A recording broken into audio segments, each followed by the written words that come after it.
cause a step down in health.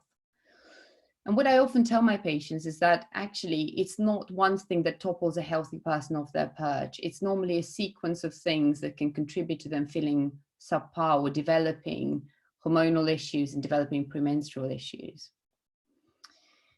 So what I will then do is I use this summary tool called the Matrix, and really it's not as fancy as it sounds, but what it is, it's a really great summary about looking at someone's story and actually saying, look, what are the predisposing factors? What are your triggers? What maintains the situation? What might potentially be the lifestyle things that are going on for you right now that could be worsening mood or not being supportive of managing your anxiety better?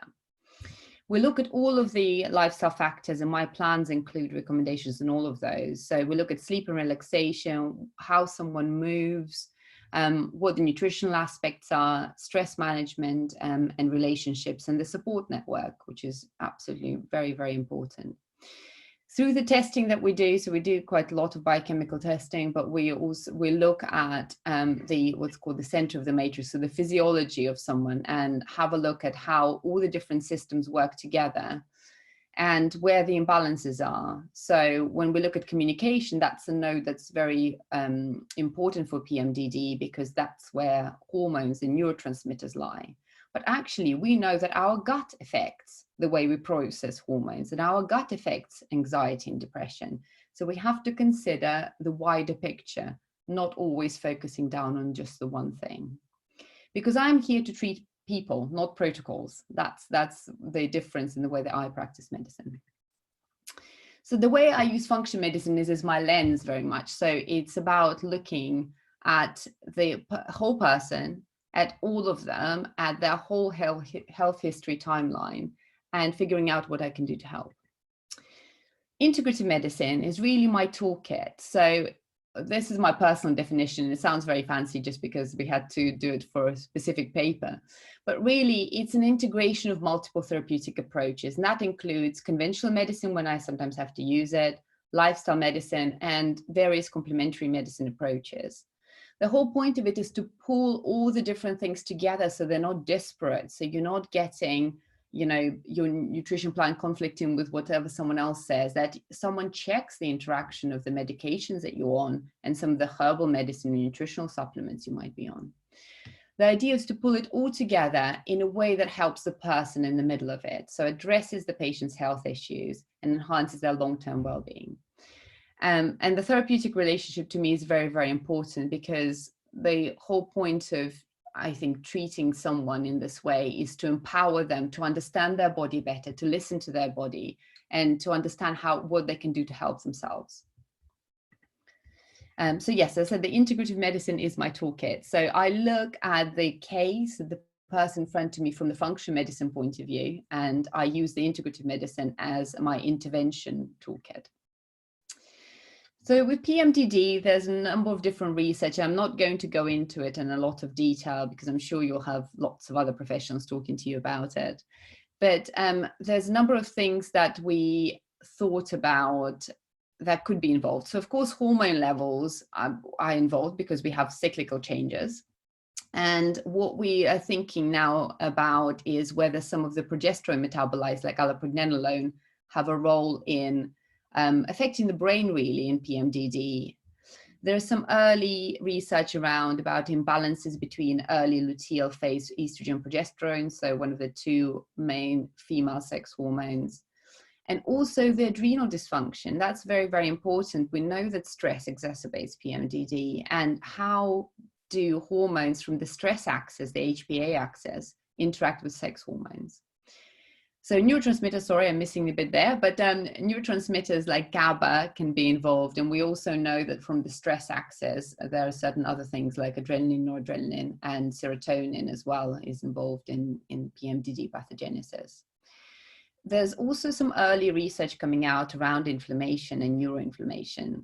So inflammation is a little bit about when you think about your body being on fire in a way. So when you have a wound, for example, you manage to stab yourself in the kitchen, you will have the swelling and the redness, and that's a typical, very localized inflammation approach. But actually, when that extends to the whole person, think about how you feel maybe when you have a really bad cold, and that sort of malaise and fatigue and low mood, that's more systemic inflammation. So that's an inflammatory response that goes on wider through the body. And what we are realizing now is actually there can be an interaction between inflammation and sex hormones, and also what's called neuroinflammation, the brain having an experience of increased inflammation levels. And so in my practice, what I do is I don't think there is one cause for everybody's PMDD. I think that's a really important point to get across. I think every single person needs to be looked at in their own right. And I think some of the struggles that we have with trying to find underlying causes for syndromes, anything from, chronic fatigue syndrome to PMDD and PMS, is because we assume there is one cause. But actually, we know human beings are much more complicated than that. So what we have to think about is we have to hold the physiology in mind. We have to hold the research in mind and what works from the pharmaceutical perspective in mind in our background. But we also have to look at the person in front of us, because not everybody is the same. So let's talk a little bit more about moving on from kind of pathophysiology to what we actually use to help people. And again, everybody's plan is slightly different. I don't have a lot of protocols in my clinic. I have more of a toolkit selection. But things that I use on a daily basis are nutrition supplementation. We talk about physical activity, acupuncture that I either have in the clinic or I refer for, and herbal medicine, mind-body approaches. So what we'll do now is we'll go through each one of them in turn and have a little bit of a think about what the research suggests. And I'll also give you a little bit about of a clinical perspective in terms of what works for me in clinic. So PMDD nutrition. I always think that whenever we start thinking about supplements and all the studies that have been done on supplementation in PMDD, we always have to think about having a strong base and a strong background. And you can actually do a fair amount with supplements, but the clue is very much in the name supplements. So supplemental to the diet, supplemental to what else you do in your life. And if you have a highly processed, high sugar diet, you might be able to add a bit of omega-3 and see some benefit, but it won't be anywhere near the benefit you could see if you started to tweak your diet in different ways. And we know from point of view of general overall health research and brain health research that a Mediterranean style diet has been shown to be very beneficial. And the idea of that is to have as much vegetables and fruit as you can, have healthy fats, which include things like extra virgin olive oil, avocados, avocado oil, nuts and seeds, and oily fish, for those who are not vegan. Good quality proteins that are not processed. So things like red meat that's processed can increase risk of certain disorders. And have our carbohydrates in whole food form. So as much as possible, not the refined white stuff, but the whole grain, grains that you see in the most unnatural, unprocessed form. And what that will deliver really is a whole spectrum of nutrition that will support you in any other interventions you might choose to have for your PMDD later on.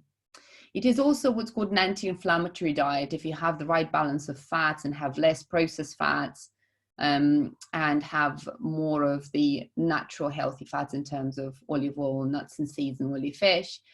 That will generally support the decrease your inflammation levels as well. So we now see more and more research coming out on the benefits of what's called an anti-inflammatory index, so diet that's based on an anti-inflammatory intervention. So when we start with that, that's where I'd like to layer into the supplement research. And what we see is omega-3 has actually been shown to have significant reduction in symptoms at levels that delivers 1 gram of omega-3. There are 2 main omega-3s that we see on the back of our labels, and they're called EPA and DHA. And EPA is a functional omega-3, so it's the one that's really anti-inflammatory, and it's the one that we use in the inflammatory cascade a bit more.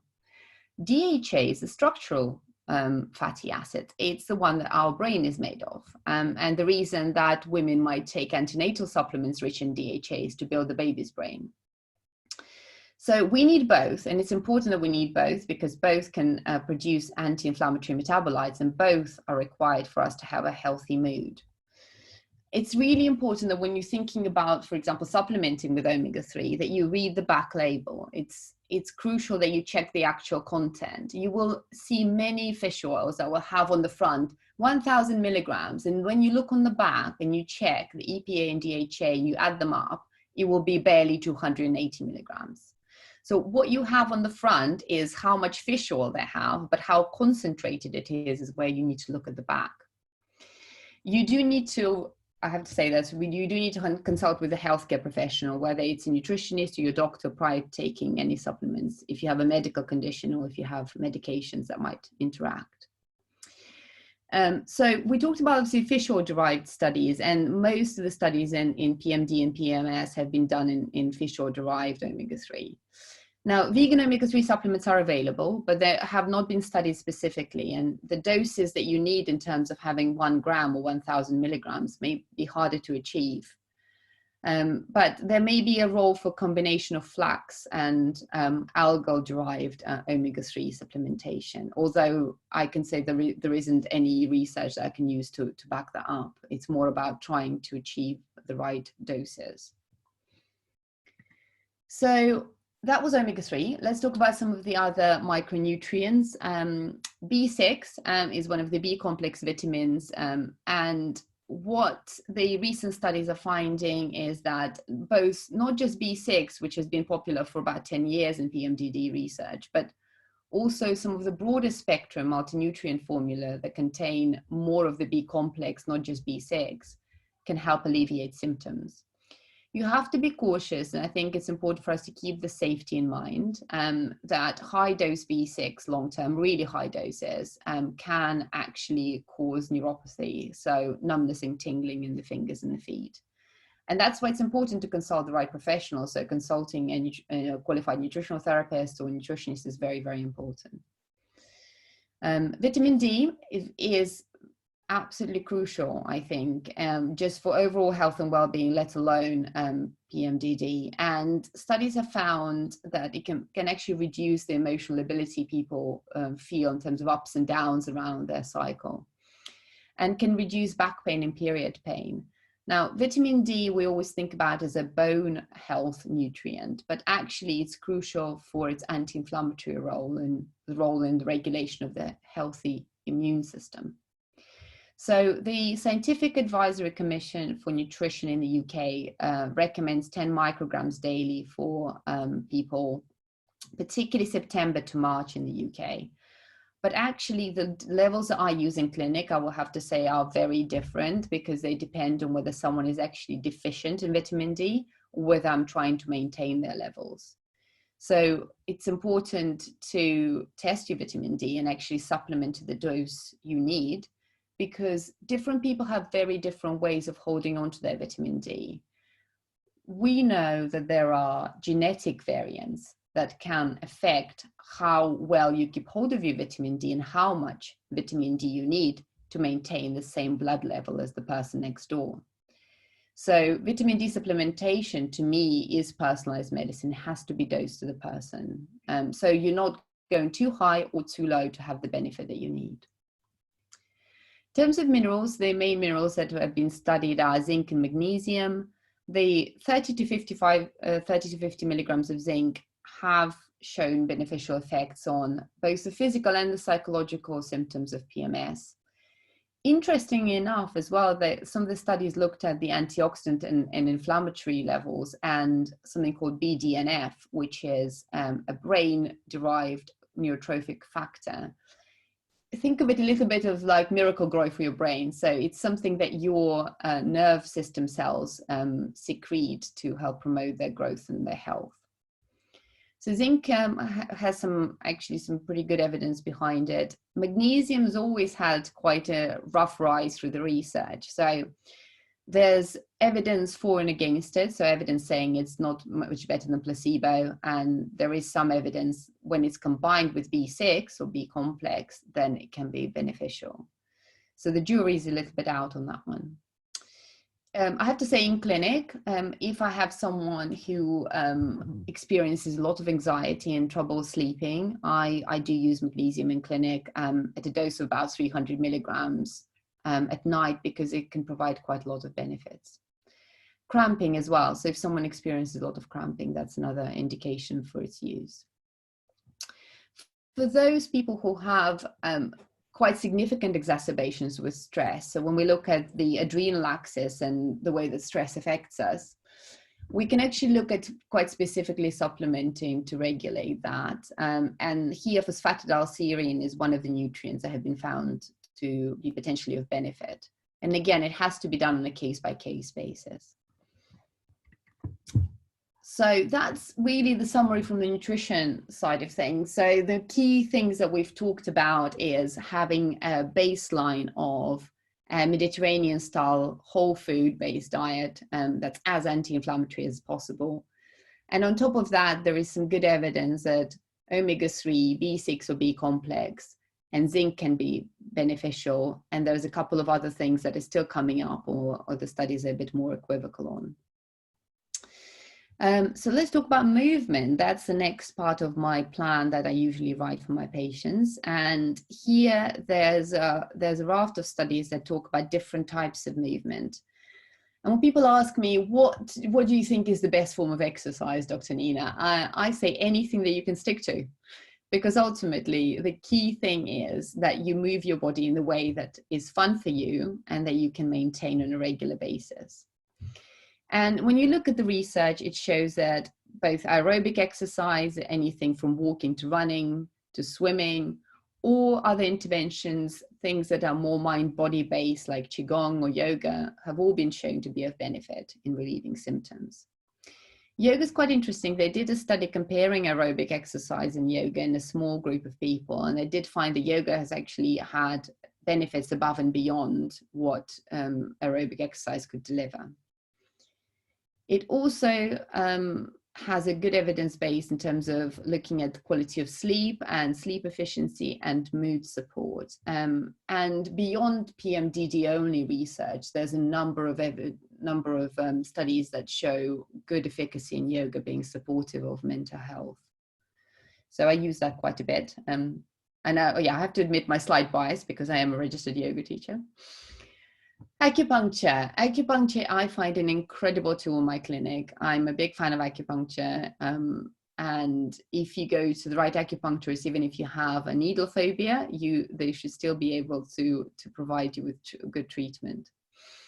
So acupuncture and acupressure, according to the Cochrane review, which is one of our biggest kind of medical boards that review available evidence. And they said that compared to a sham control, whereby you kind of stick needles that are not really supposed to be for active treatment, compared to placebo, effectively, acupuncture and acupressure can improve both physical and psychological symptoms. And I do find it very, very useful. From a practical point of view, if you've never had acupuncture, you usually have treatments on a weekly basis for the first 4 to 6 weeks. And then they can be spaced out according to how treatment progresses and how you feel. And quite often in cyclical disorders to do with hormones like PMS and PMDD, we would usually treat at the specific time of cycle according to the person's need. Herbal medicine. So herbal medicine, it's a busy slide, but I'll take you through it slowly. The biggest body of evidence is for Vitex agnus castus, or chaste tree berry, which you might have heard of. And there's been a number of trials that have been done. There are probably 14 plus trials, out of which 14 were good evidence. And what we did is we analyzed it as a scientist. We used something called meta-analysis, and that's where we combine all the different trials together and go, right, well, what do all of these tell us about how to use this particular herb? And when the group analyzed 14 randomized control trials using Vitex, it did actually had good, strong evidence that the extract is safe and efficacious in the treatment of symptoms. But what they did find that the trials were what's called heterogeneous. So they were quite variable in quality and the number of people involved and what kind of criteria people used. However, the overall conclusion from a number of reviews that women taking Vitex or chaste tree berry were about 2.6 times more likely to experience a remission in their symptoms compared to placebo, which I think is well worth considering because in terms of the side effect profile, Vitex has very little by way of side effects. Obviously, always really, really important to check interactions with medications. So the biggest body of evidence really is for the chaste tree berry. When we look at some of the other herbal options, there have been a number of studies on other single herbs.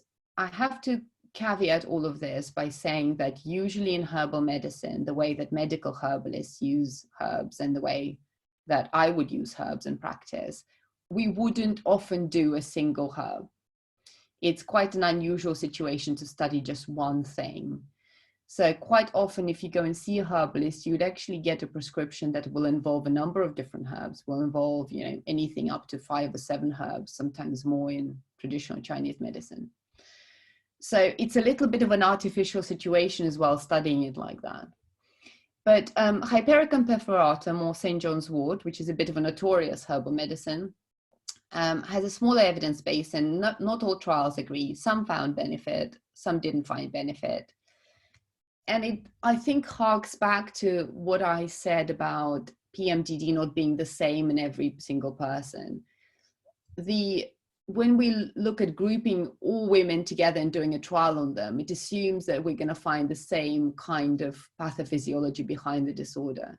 So it could be that in one group of trials, they had more women that had a serotonin-based anomaly, and actually we know that St. John's wort works on the serotonin noradrenaline axis, and maybe that's why that particular group showed benefit and the other one didn't. So it's important to keep that in mind, that all of these trials assume that there is one cause behind it all and everybody would respond the same, which is not true. I have to say with St. John's wort, you have to be very, very careful. It's one herbal medicine that interacts with a number of different medications, and you have to be very careful taking that if you're being treated for anything else. One of the main interactions is, of course, with SSRIs, which they shouldn't be taken together, and SSRIs are being used quite often in PMDD, of course. So Matricaria chamomilla, or chamomile, and this is a particular one, this is called the German chamomile. And they've done a couple of studies on that. They're quite small studies, and the main reduction has been shown to be in psychological symptoms in terms of relieving anxiety. Some really early evidence, just with a single trial each on a curcumin from turmeric and ginkgo. So too early to tell really in terms of where they're going to be of benefit. And Melissa, again, very early evidence, but Melissa is called lemon balm in colloquial use, and it has been shown to decrease psychosomatic symptoms, can help with sleep, anxiety, and depression. So from a practical point of view, quite often what you would get if you went to see a herbalist, you would get someone who would look at the evidence and would also look at you and go, okay, well, in your particular presentation of PMS or PMDD, what do I need to treat? What do I need to rebalance? And you would get a prescription that may incorporate some of these, may incorporate a different load of herbs that have been shown to be specific for something else that you're suffering from. So it's important to keep that in mind as well. There's been a number of trials on whole medical system approaches, and that's traditional Chinese medicine, which is TCM. And they use quite complicated formulas. So I've written the names of a couple of these. They do absolutely have to be used with a qualified practitioner. This isn't something you get off the shelf. This isn't something I would ever recommend trying off the internet. they have to be prescribed by someone who's trained in traditional Chinese medicine, or Kampo, which is traditional Japanese medicine. So it's really important to consider that. But again, if you're looking for a team approach, if you're looking for the different modalities to use within your health plan, that's something to consider. Oh yeah, sorry, we talked about that bit. So when we look at mind-body approaches, I think that's really, really important to, particularly with PMDD, with the symptoms we get there, it's absolutely crucial that we manage that side of things. Yoga has been shown to be beneficial, we discussed it before. A couple of other 8-week programs. So MBSR is an 8-week mindfulness-based stress reduction program, and MBCT is a form of therapy, so mindfulness-based cognitive therapy. And there's some early data that may both be of benefit, and it's certainly worth accessing that if you're struggling with mood and anxiety.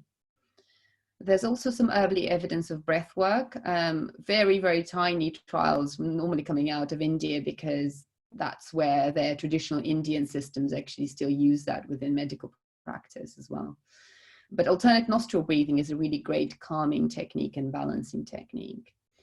Breath work is, I personally find in clinic, one of the fastest way of shifting the nervous system. So when we're in fight or flight, when we feel anxious, one of the greatest and fastest way of shifting yourself down to a more relaxed state is to use breath work.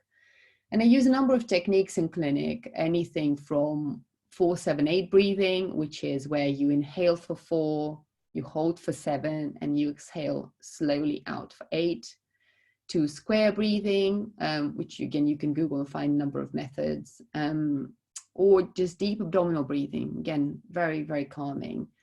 And what we see in trials, and certainly in clinical practice, I see is that within minutes, this calms the stress response down. So you shift out of the fight or flight and sympathetic nervous system into a more rest and digest and calm and connect parasympathetic nervous system. So if you don't have this in your toolkit now, I highly recommend you look at this, because it's a wonderful tool that you don't need anything for. You know, you don't need to carry it. You just need to remember to do it. And nobody even needs to know you're doing it. That's the best thing. You can do it in a meeting. You can do it, I don't know, when you're about to lose your cool with your kids. So it's a really, really great tool to use. So what would a person's plan look like? And the whole point of me talking about integrative medicine is really, how do I put these interventions together for someone? So a sample plan, and it will be different for different people. I would give someone some information and a fact sheet and some recipes for an anti-inflammatory diet that's whole food based and low in sugar and processed foods. So if someone is struggling with sugar cravings, you'd look very specifically at how to substitute those or address those and balance blood sugar well. We look at what is fun for physical movement. For example, I'll say, okay, well, if you enjoy a bit of running or walking, why don't you try and walk a couple of days a week and then do yoga twice weekly? This way that you're balancing the whole physiology in terms of having aerobic benefits, as well as the mind-body benefits that you can get from yoga. We'd also consider stress reduction, mind-body approaches as what is useful for the person in front of me. You know, is mindfulness going to be their thing, or will actually that be a step too far? Do we use breath work? Do we find actually the mood is really such a huge issue that we need to refer for something like MBCT? The other thing that I find very, very important is advice with regard to the sleep hygiene, because we know sleep gets disrupted. So talking about pre-sleep relaxation methods is a key part of what I do. And then supplementation is clinically appropriate. So I would have taken a full clinical history. I would also know exactly what the person in front of me is on in terms of medication. So we could look at doing 1 to 1.5 grams of omega-3 if there's no contraindications, maybe with vitamin D, zinc, multi-nutrient. If someone is particularly has significant sleep disturbance or very stressed, you might use it looking magnesium or PS, which is phosphatidylserine at night. And then depending on the person's preference, if they're willing to try acupuncture, we could talk about maybe doing a course of acupuncture to see the benefits over 4 to 6 weeks. We could look at doing herbal medicine. We talked about Vitex playing one of the big key herbs in that, but whatever is the personalized prescription that's needed. Because it always must be, to me, personalized to the need and symptoms. So I guess as a summary of my whistle-stop tour through integrative medicine is the personalized approach to clinical assessment and your own biochemistry and physiology is very important. And I think as clinicians, we've got to move on from doing protocol-driven medicine and do people-driven medicine. From your point of view, as a person who might be suffering from PMS and PMDD, just have a broad approach, be curious about things. So empower yourself with knowledge and make up your own toolkit. So go and seek appropriate professionals for advice so you can make sure that you're getting good quality advice. You're not just getting stuff off the internet from, you know, a blogger who may not be qualified in anything, frankly. Yeah, think broad about what you can do to support yourself out of anything from nutritional approaches to movement, to stress reduction, to herbal medicine, acupuncture. Think about what is right for you, what you're willing to do, and listen to your body, because your body will tell you what's working and what isn't. Thank you very much for listening. So much, Nina. That was absolutely fascinating. I've got lots of questions, if that's all right. We can kick straight off. Absolutely. Fabulous. So I want to start right at the beginning in terms of the antenatal events that you talk about when you take a full history. And I know you mentioned about people often having that link between endometriosis and polycystic ovaries. And it is often something that people with premenstrual disorder do have as a comorbidity. I was wondering if you could maybe explain a little bit more about that relationship. Sure. So the research that we looked at mainly involves being exposed, for a mother being exposed to endocrine disrupting chemicals while she's pregnant. So when you're exposed to things, anything from plastics, so things like phthalates or BPA, all sorts of other things, what can happen is that that child's hormonal axis gets disrupted, and their risk of things of endometriosis and PCOS can go up. In terms of comorbidities, it's quite interesting because PCOS is ultimately a kind of multi-hormone disorder. And in PCOS, quite often what you will find is that there is a sort of an estrogen dominant phenotype that comes with insulin resistant and relative progesterone deficiency or reduced response to progesterone. And of course, when we think about progesterone, it's a calming hormone. It's the stuff that keeps us calm in the luteal phase, actually. But women differ in their sensitivity to it. And when you probably take your pregnancy histories, you will find some women will tell you, oh, I felt great in pregnancy. They're the people who need the extra progesterone. They like having extra progesterone around. And there are people who tell you, I felt horrendous. I just felt sick as a dog through the whole pregnancy. It was awful. And there are the people who are too progesterone sensitive. So within the same population of people, of pregnant women, there are women who feel completely and utterly different. But going back to your original question, with the comorbidity here, I think I find that women who have PCOS will quite often present with PMS and PMDD because of the dropout of progesterone that they experience and the relative excess and activity of estrogen quite often. Thank you for clarifying that. That is really interesting. And I certainly, when I did work with pregnant women antenatally, you would see that very significant difference between people who thoroughly enjoyed their pregnancies and those that were completely ill throughout. And it's certainly not in the midwifery curriculum to teach our midwives why that is. So that's quite an interesting topic.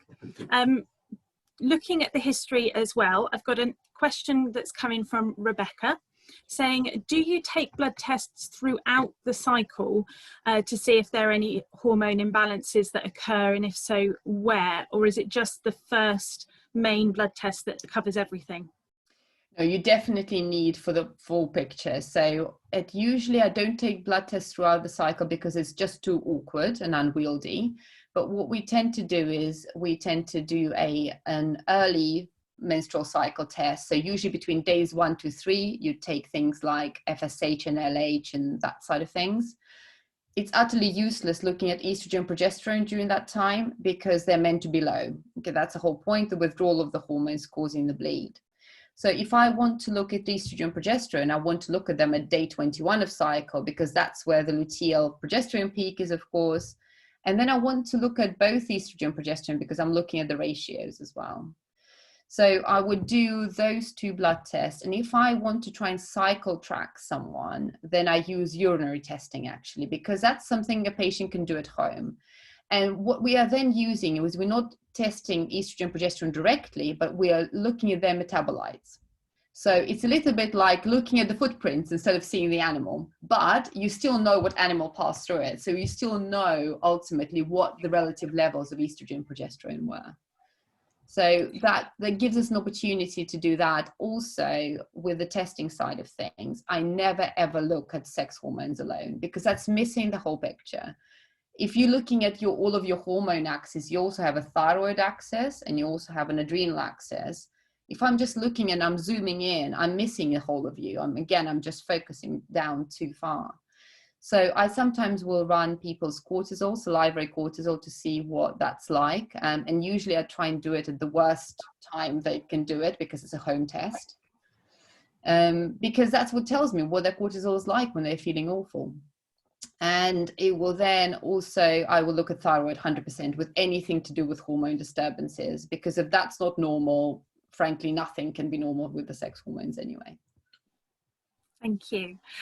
Moving on to the adrenal axis as well, because I know you touched on that a few times, and I find that really interesting in terms of how it interacts with our mood lability and our way of emotionally regulating ourselves. So we do hear a lot about that. But could you give us a little bit more information on why an excessive response within the adrenal glands does cause that mood lability? So what we usually find, there's still, research is emerging all the time on that, but what we do know is that excess cortisol, so elevations of cortisol, which is the chronic stress hormone, can actually inhibit some of the enzymes that are used to produce things like progesterone, for example, and can upregulate other enzymes as well. So it's quite a complicated picture. The whole steroid hormone cascade is involved, or what we call the chicken wire, because if you look at the structures of the sex hormones, they will look like a bit of chicken wire. But usually you might hear somewhere on the internet, you might say talking about like progesterone steal or pregnenolone steal. People talk about that.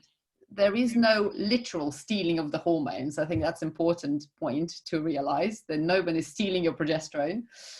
But what cortisol does is affect the relative balance of hormones. So if you have excessive cortisol, the likelihood is that your progesterone levels and potentially progesterone responsiveness might be affected. Also, we know that in PMDD, there is some issues with serotonin, adrenaline sometimes, and potentially GABA. So all the neurotransmitters are affected. So when we are under stress, again, that shifts our neurotransmitters in a very unhelpful way. So we are in fight or flight, we make a lot more adrenaline, and a lot less GABA, which is calming. And again, that can shift things. So I wish it was an easy answer, but it's quite a complicated one. But from my perspective, I always think the best thing for the patient to realize is that actually stress is a physiological effect. It's not all in your head. There is a very, very big amount of physiology, biochemistry about what goes on in your whole body when you're stressed, and how important stress reduction and self-care is within that health plan to help manage your symptoms. So does that link in with inflammation and neuroinflammation then? Yes, absolutely. Yeah, absolutely right. So if we look at inflammation, neuroinflammation, what we find is that when we give really high doses of steroids in medicine, like they are immune suppressive and they suppress inflammation. But actually at physiological levels, when there is long-standing elevations in cortisol within the normal physiological ranges, it can actually drive inflammation. And then what happens is they hike each other up. So inflammation rises, cortisol goes, hold on a second, I need to suppress you. So you'll have a hike up in cortisol. And then inflammation goes, well, I'm not going away anyway. And then you just basically get them building each other up. So you can get a bit of a vicious cycle between cortisol and inflammation, neuroinflammation. The other thing about cortisol, which is quite interesting, is that, of course, it affects our memory as well. So we know that cortisol is actually neurotoxic to the hippocampus, which is where we store our memory. So when we have our memory go all over the place, it's quite interesting to consider what role cortisol might play in the storage of our memories and the way we work. I suppose that has a link to brain fog as well. Yeah, absolutely. Clinically, I find that, I have to say, research-wise, I don't think there's been enough studies done on cortisol and brain fog. We know neuroinflammation and brain fog is a bit better studied, actually. We're even looking at this now in chemo survivors when people get brain fog after chemotherapy for breast cancer, for example. We're now seeing that is borne out with neuroinflammation, actually. You talked about yoga being a way of reducing stress, cortisol, and then ultimately the inflammation that we see. Is there a minimum amount of yoga that you really need to do to see that impact? Good question. Most studies say that 2 sessions a week is what they would see as a general minimum. And they don't need to be long. They don't need to be 90 minutes. I quite often will say to people, look, if you can only do 30 minutes, that's better than nothing. So yes, usually 2-hourly sessions is what they use in studies as a measure of kind of response to yoga therapy or yoga. But anything is better than nothing. So if it's realistic for you to just get up, a little bit early, maybe do 30 minutes of any kind of yoga whatsoever, then that's fine. So it can be broken down into, say, 4 30-minute sessions, something along those lines would be fine as well. Thank you. And the other question that I had about inflammation, and particularly neuroinflammation, was what you were talking about with omega-3. Yes. And we often hear that a plant-based diet is quite beneficial to people who have premenstrual syndrome. So it is something that we do see a higher incidence of among that population.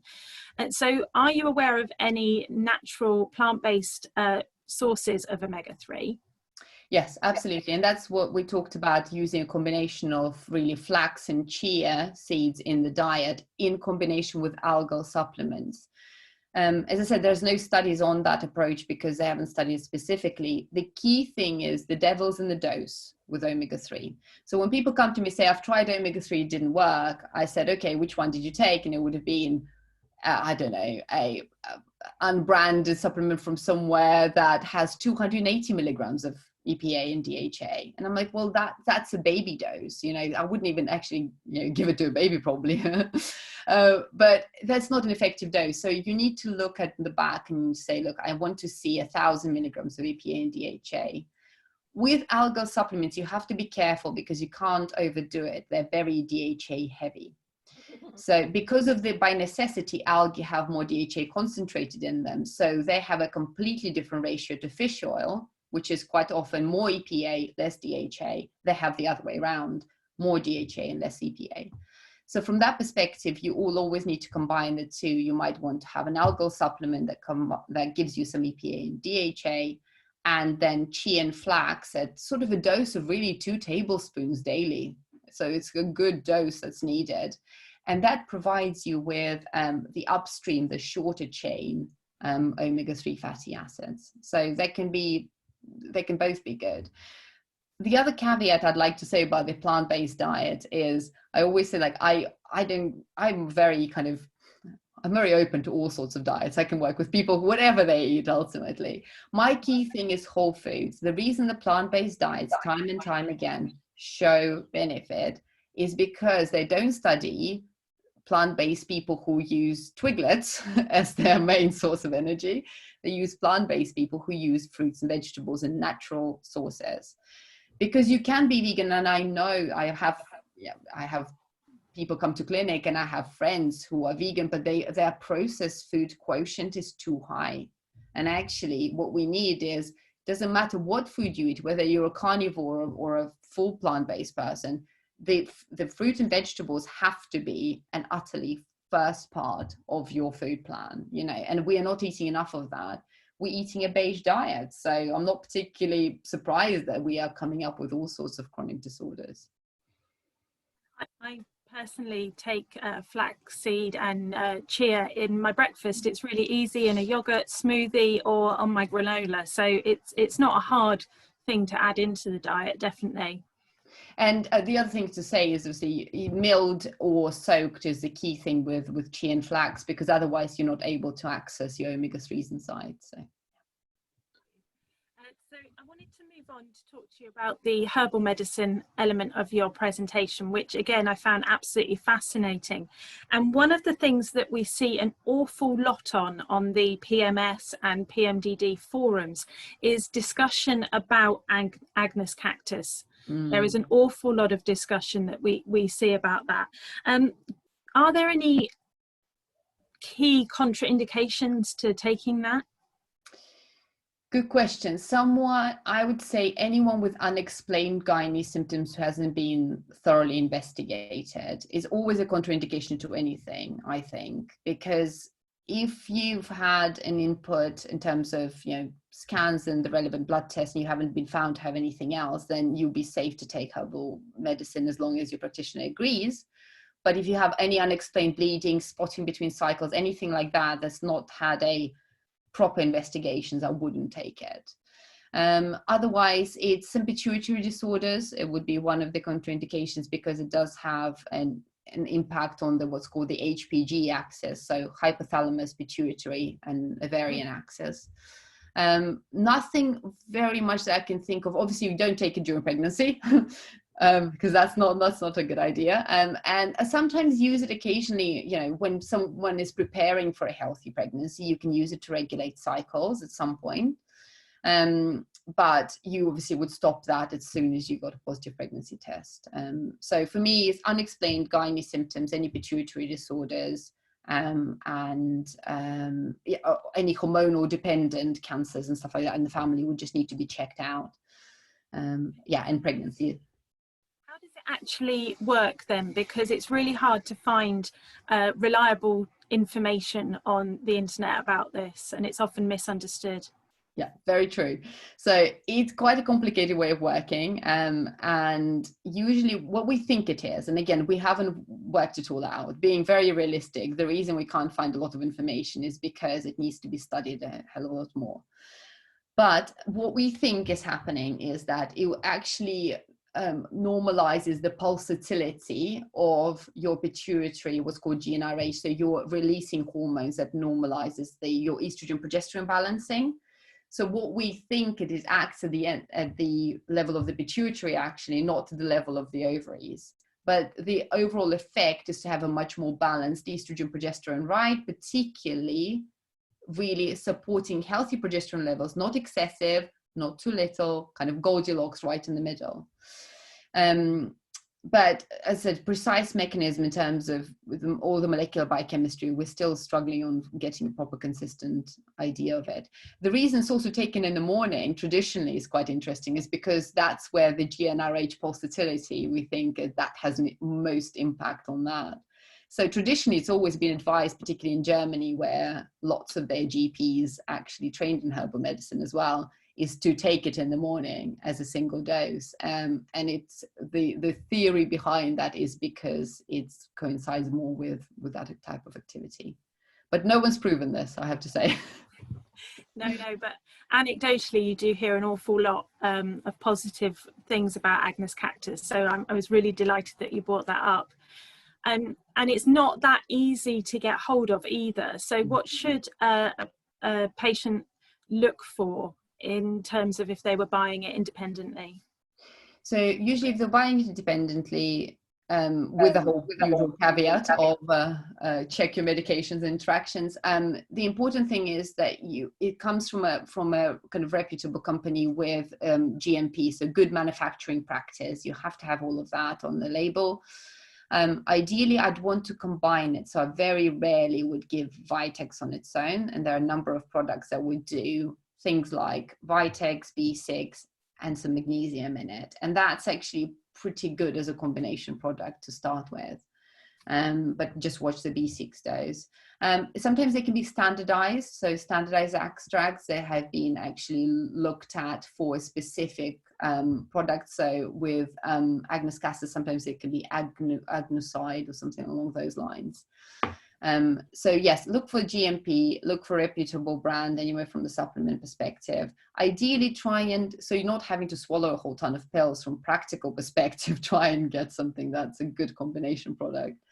Or go and see herbalists. I always think like NIM, so from the UK perspective, NIMH is our herbal association. They're brilliant. Lovely, thank you. What I really like about the integrative and functional medicine approach is the holistic nature of it. And I like the way that you called it, empowering yourself to have a relationship with your body. I think that's a really powerful phrase. You talked about the biopsychosocial spiritual model as being part of the root definition of integrative medicine. What does that actually mean? So from my perspective, it's quite often when you go and see a doctor, you will be looked at very much as like, what is the body presenting with? Or if you report the PMDD symptoms in terms of dysphoria, you'll be like, okay, what does your mind tell me? And there's very little then goes on behind what else is going on. What else is going on with you? What your preferences are as a patient, and actually what else might be not supportive in your environment. So when I look at my case, I will look at the biology and physiology. I will look at hormone levels. I will look at HPA axis. I will look at what else is going on. Someone's general nutrient sufficiency, how pro-anti-inflammatory their diet is. So that's a bio bit. Then I will look at the psychological bit about what's going on with the mind in terms of both the symptoms, but also someone's situation, actually, for anything from life circumstances, but also to early life trauma. That plays a huge role, an absolutely massive role in women presented with a number of gynecological and hormonal disorders. And when we think about trauma, this isn't kind of the single incident, traumatic incident like, road traffic stuff or, military or invasions of war.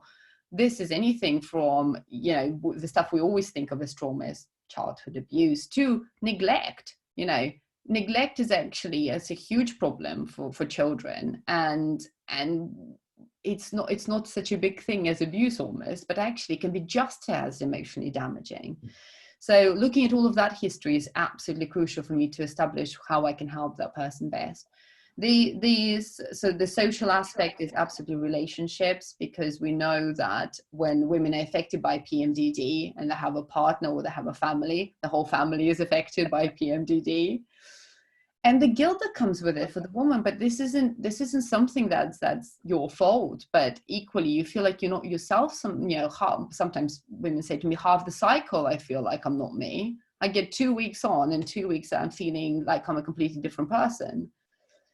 So dealing with that and establishing some support and some understanding, maybe educating the partner around that, and maybe educating them about what is happening, as well as how to be supportive during that time, as well as learning to let go, because sometimes there is nothing you will do or say that will ever be heard right. And actually they just need to understand that that's probably sometimes the case. And the spiritual aspects about how someone is interpreting all of this. Actually, what does it mean to them? And what does it mean to them as a woman? What does it mean to them in the wider context?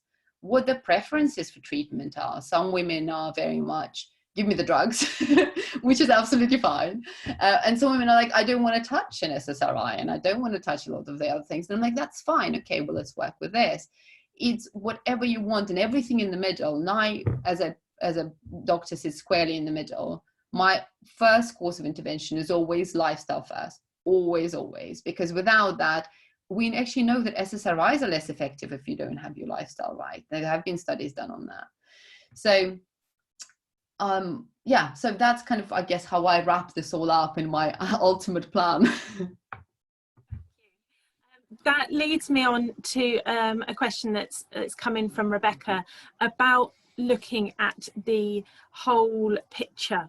And often with people who have chronic complex conditions, they may not be employed, particularly not full-time employment, and integrative and functional medicine can be difficult to afford as a whole package, realistically.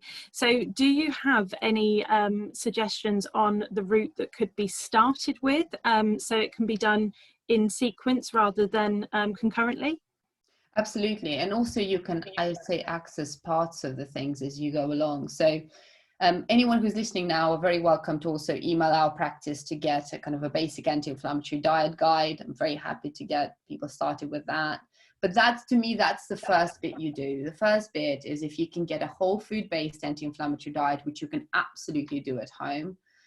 There's a whole ton of blogs around it, recipes that you can point to. The Doctor's Kitchen is a wonderful resource, great podcast as well. And you can get a whole recipe bank on whole food recipes of all the different kinds, you know, anything from fully plant-based to if you're a carnivore, which is great. So that's my first thing. I would say that's my first approach really to start with on anything else. And then you might go and see, I don't know, a naturopath or a nutritionist or a herbalist. Actually, that might be a good accessible way of doing it, because even a couple of consultations can really set you on a really good plan. And most people are very realistic about, if you tell them what you're expecting out, you could say, look, I can only afford 2 consultations, initial and a follow-up, and that is what it is. People will understand that. Actually being upfront about it is really great, because the practitioner knows that they need to make the specific changes with you and they need to give you a maintenance plan at the end of it. And I think that's great. So that would be, I guess, my ladder of intervention. And acupuncture, if there is one that's accessible to you at low cost, I know there are some places in the UK where acupuncture is accessible at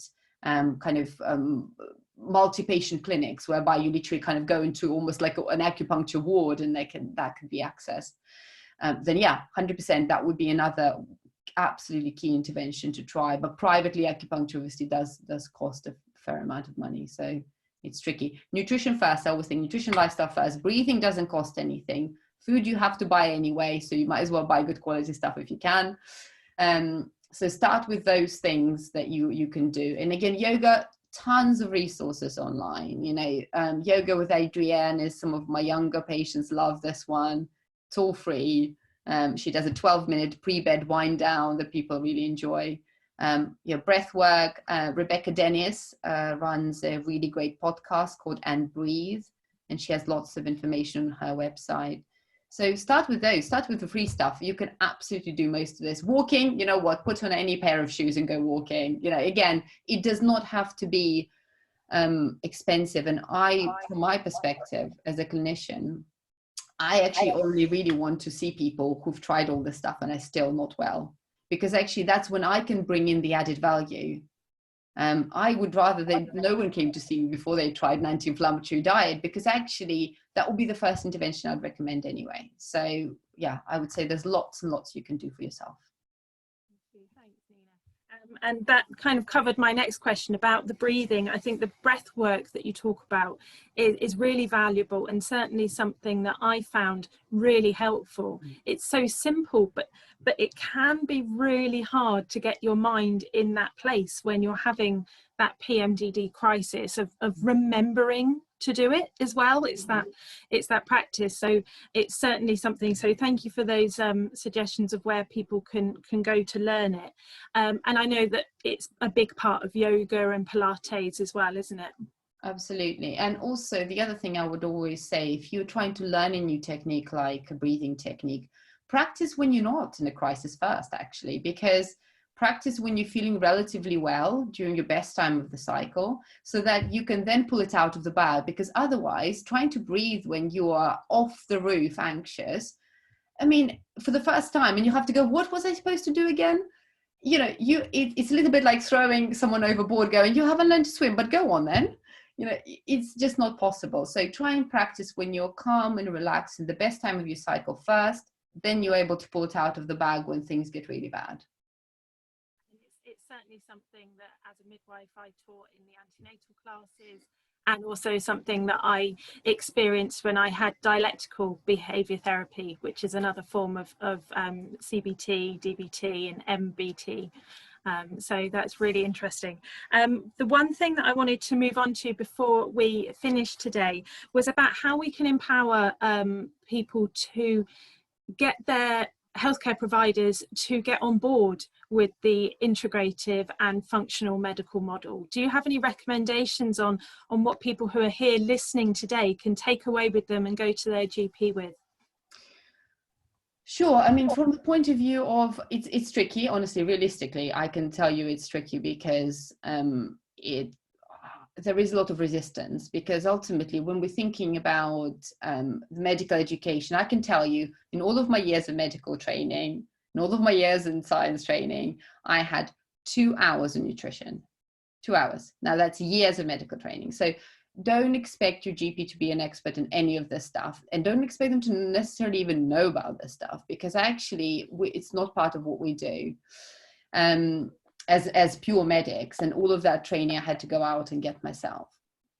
So I think as long as you adjust your expectations to the fact that you're going into this a little bit like, okay, you are here pretty much to really, your GP is there to provide you with ongoing care, but also very quickly in 10 minutes, you know, they've got to figure out, do you have something that's going to kill you? And do you have something they need to refer you for?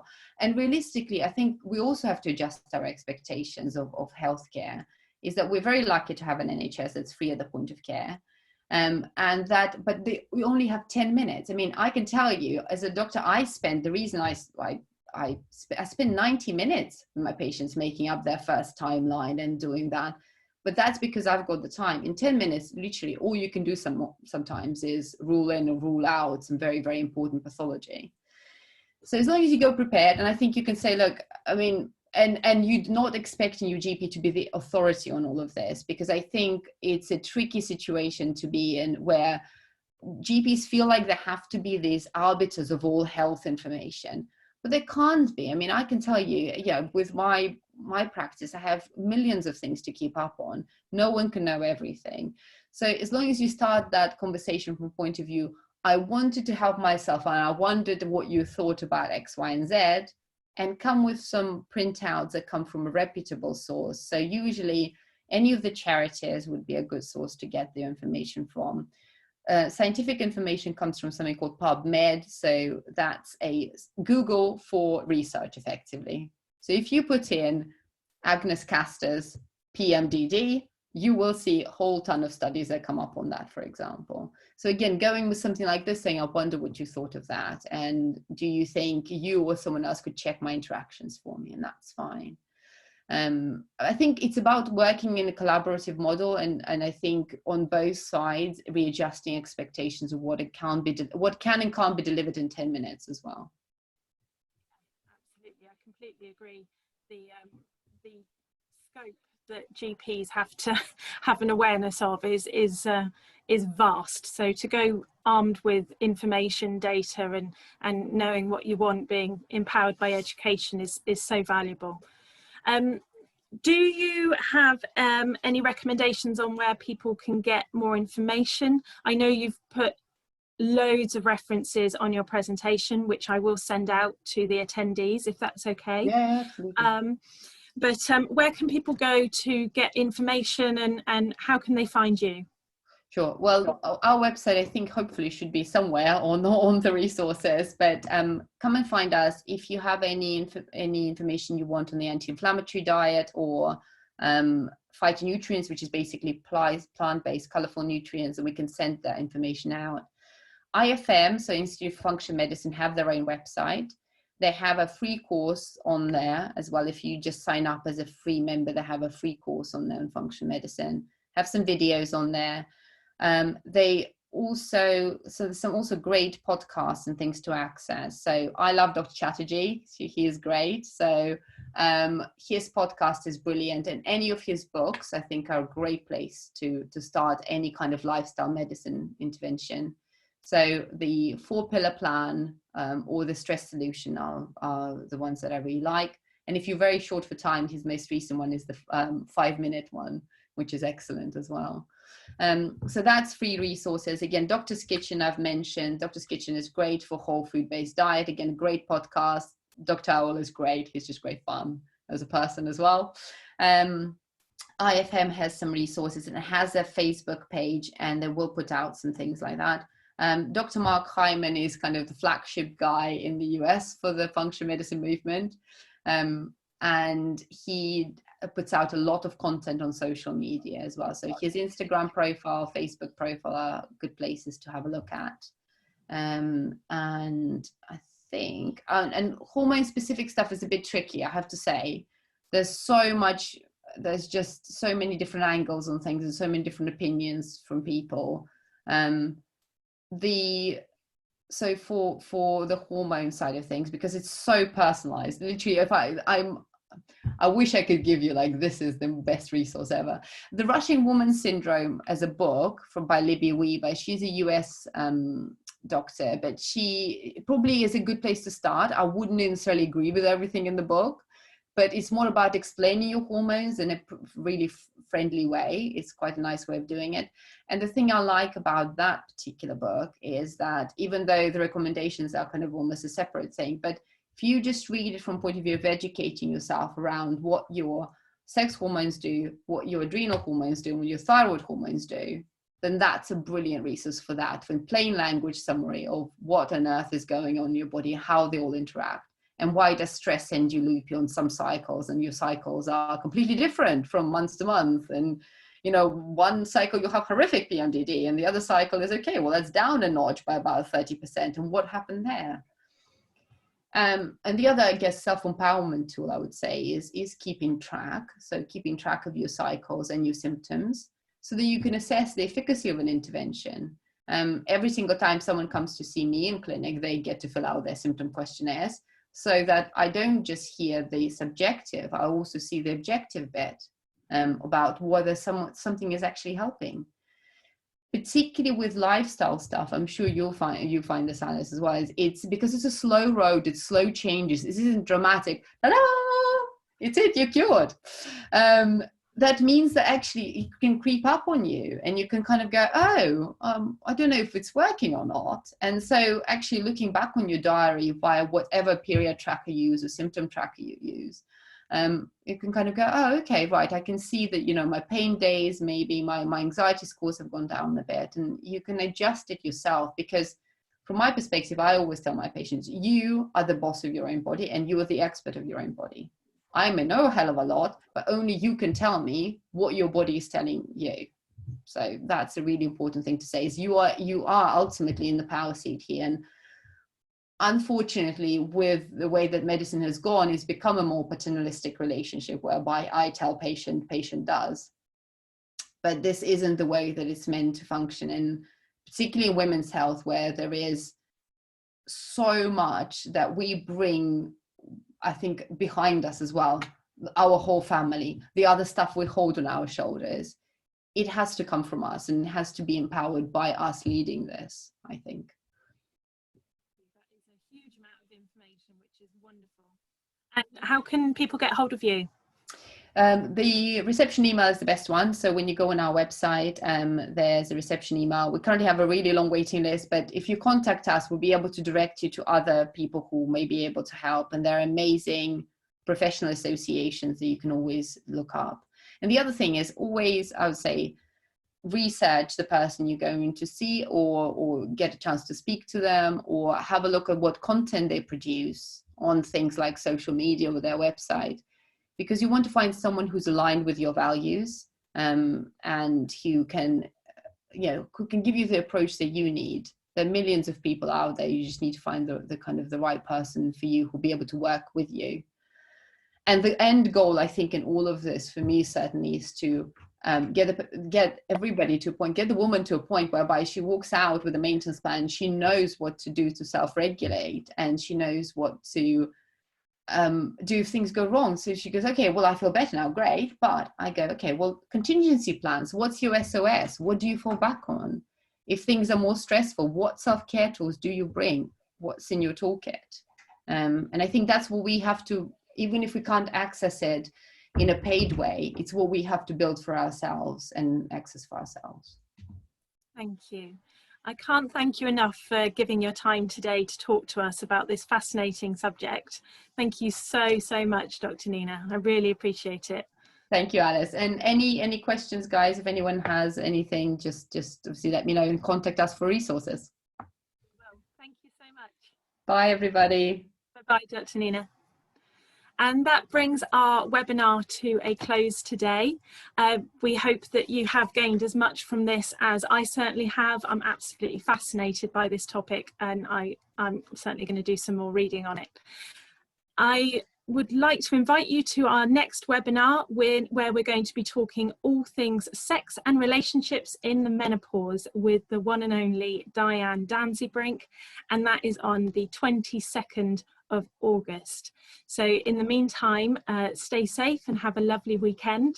We are going to keep the chat function open for a few minutes now, but thank you again for joining us today, and we will see you next time. Bye-bye.